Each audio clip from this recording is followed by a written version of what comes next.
Ah, anak? Anak, parang tahimik ka. Alam mo, hindi ako sanay na ganyan ka, na tahimik ka.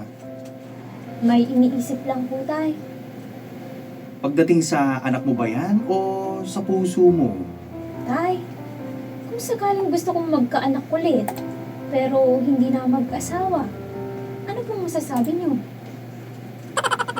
Over naman sa request na magkaanak, pero walang asawa?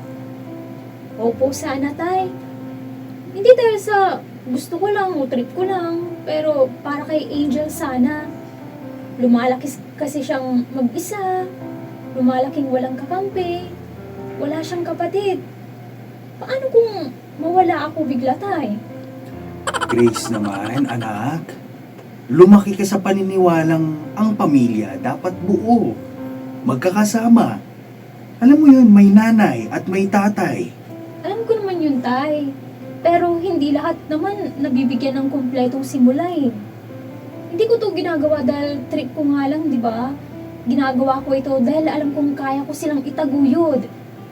Pero, tay, kasalanan ba ito? Makasarili ba akong ina kung ganito ang gusto ko?